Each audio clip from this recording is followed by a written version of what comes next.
Welcome back students. आज हम लोग पढ़ेंगे वाटर बाथ के बारे में। ये इंस्ट्रूमेंट आप मेरे साइड में देख रहे होंगे, इट्स अ वाटर बाथ।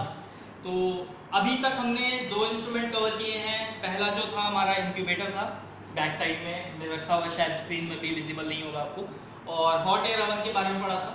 तो इंक्यूबेटर जो है बेसिकली बैक्टीरियल ग्रोथ और टेम्परेचर अटेन के लिए मैंने बताया था कि उसमें सबसे ज़्यादा इंपॉर्टेंट काम था वो टेम्परेचर अटेन का था। और हॉट एयर ओवन जो था वो आपका ड्राई हीट स्टेलाइजेशन का एक मेजर इंस्ट्रूमेंट था।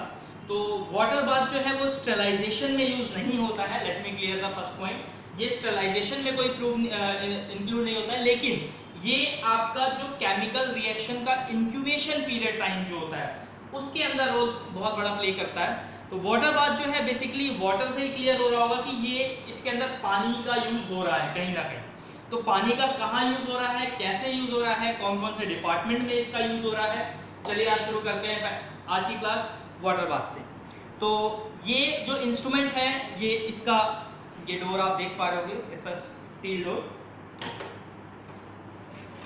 इसकी वायरिंग है बट आई डोंट थिंक मैं इसको कनेक्ट कर पाऊंगा, थोड़ा सा अभी कनेक्शन का थोड़ा सा इशू है, तो कनेक्ट नहीं कर पाऊंगा मैं इसको पावर पॉइंट से। तो मैं आपको वैसे समझा देता हूँ। इसका शुरुआत करते हैं हम फ्रंट फेस से ही। तो ये जो नोब आप देख रहे हो ये है आपकी टेम्परेचर कंट्रोलर। आप इसको टेम्परेचर कंट्रोलर भी बोल सकते हो या थर्मोस्टैट भी बोल सकते हो। थर्मोस्टैट इससे बोल रहा हूँ क्योंकि हम इससे टेम्परेचर सेट कर रहे हैं। ये आपका मेन इंडिकेटर हो गया, यानी जैसे ही मैं इसको इलेक्ट्रिसिटी से कनेक्ट करता हूँ तो ये लाइट जो है ऑन हो जाएगी। फिर आता है कंट्रोल इंडिकेटर। कंट्रोल इंडिकेटर जैसे आपने हॉट एयर ओवन या इंक्यूबेटर में देखा था कि टेम्परेचर जो अटेन हुआ उसके बाद वो कट हो जा रहा था, तो ये वही चीज़ है। इसमें सेंसर रहता है, जैसे ही वो टेम्परेचर आपने अटेन किया, सपोज 37 डिग्री सेल्सियस, तो वो टेम्परेचर अटेन होते ही ये जो है पावर कट कर देगा, यानी ये जो ग्रीन सिग्नल आप देख रहे हो ये ऑफ हो जाएगा। और ये आपका मेन स्विच हो गया। तो ये मेन स्विच का काम एज यूजुअल जैसे हमारा बोर्ड स्विच होता है, हम पावर ऑन करते हैं तो ये उसी का काम करता है। अब आ जाते हैं इसके बैक साइड में। तो बैक साइड में ये जो आप नोब देख रहे हो ये बेसिकली जो वाटर है उसको डिस्कार्ड करने के लिए, यानी जो एक्स्ट्रा वाटर है या फिर आपको वाटर चेंज करना है उसको डिस्कार्ड करने के लिए। एक बहुत इंपॉर्टेंट क्वेश्चन आ जाता है वाटर बाथ के साथ में कि वाटर बाथ जो है आप उसमें पानी कौन सा डालोगे, यानी जो वाटर सप्लाई है वो आप कौन सी डालोगे, क्या वाटर सप्लाई आप रखोगे। तो वाटर बाथ के अंदर जो वाटर सप्लाई होती है वो डिस्टिल्ड वाटर की होती है। हमेशा याद रखना, डिस्टिल्ड वाटर ही यूज किया जाता है, चाहे वो ऑटोक्लेविंग के लिए यूज कर रहे हो, चाहे हम कोई केमिकल रिएक्शन के लिए यूज कर रहे हो। अगर कहीं पे भी वाटर की बात की जा रही है स्पेशली लैबोरेटरीज में, तो वो डिस्टिल्ड वाटर की बात की जा रही है, नॉर्मल वाटर की बात नहीं की जा रही है, या मिनरल वाटर की बात नहीं की जा रही है। तो अब इसके अंदर चलते हैं हम, थोड़ा सा मैं आपको इसको टिल्ट करके दिखाने की कोशिश करूंगा।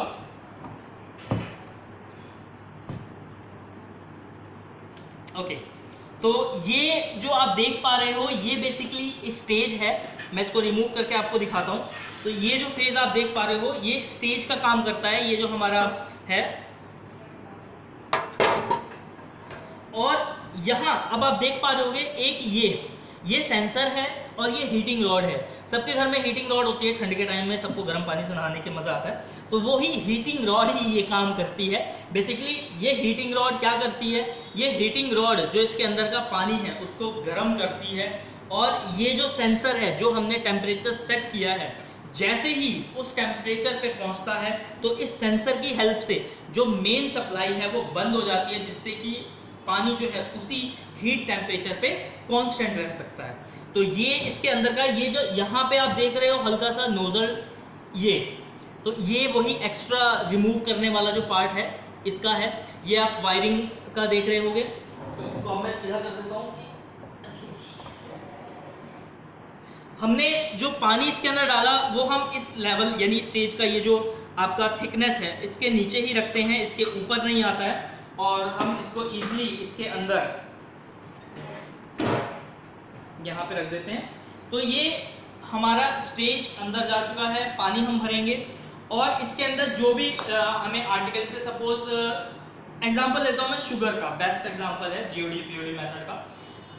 जब हम शुगर करते हैं तो हमें उसे इंक्यूबेट करना होता है 37 डिग्री सेल्सियस से 5 से 10 मिनट के लिए, या कई जगह 15 मिनट के लिए भी करते हैं। तो जो इंक्यूबेशन टाइम है, ठीक है, अगर 37 डिग्री में कर रहे हो तो 5 से 10 मिनट में, अगर रूम टेम्परेचर पे कर रहे हो तो it's 15 minutes also, sometimes it get 15 minutes.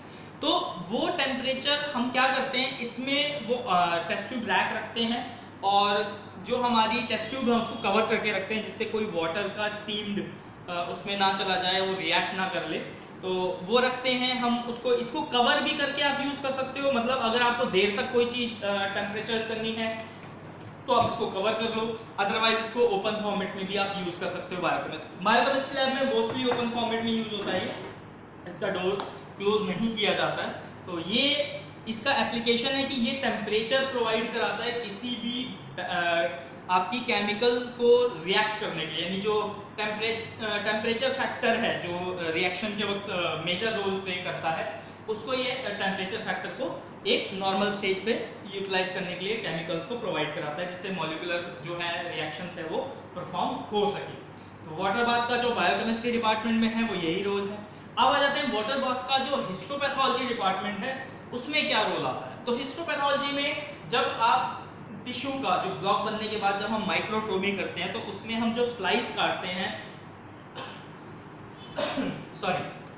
जो हम स्लाइस काटते हैं 2, 3, 5 माइक्रोन की, वो बहुत पतली थिन स्लाइड होती है, तो उसमें क्या है वो रिंकल्स आ जाते हैं काफी ज्यादा, तो उस रिंकल को रिमूव करने के लिए भी हम वाटर बाथ का यूज करते हैं। तो इसमें आप YouTube पे अदर लिंक्स में देख सकते हो कि रिंकल रिमूविंग का किस तरीके से होता है, क्या होता है। तो मैं आपको और आगे उसके लिंक्स शायद आप YouTube पे और अगर आप सर्च करेंगे तो वाटर बाथ के और भी मिल जाएंगे, तो रिंकल्स कैसे हिस्टोपैथोलॉजी में यूज होता है वो मिल जाएगा।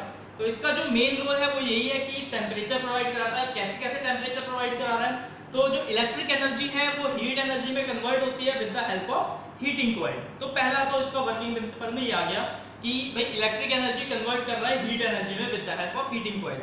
अब वो हीटिंग कॉइल क्या वर्क कर रही है, तो हीटिंग कॉइल क्या है, जो वाटर है उसके मॉलिक्यूलर एनर्जी को इनहैंस कर रही है, जिसकी वजह से उसका वाइब्रेशन हो रहे हैं मॉलिक्यूल में, लिक्विड में, और उसका टेम्परेचर राइज हो रहा है। तो इलेक्ट्रिक एनर्जी हीट एनर्जी में कन्वर्ट हुई, वो हीट एनर्जी आपके वाटर के मॉलिक्यूल के टेम्परेचर को राइज कर रही है, जो भी हमने उसमें सेट किया है 37, 40, 50, 55, 60, 100, 110।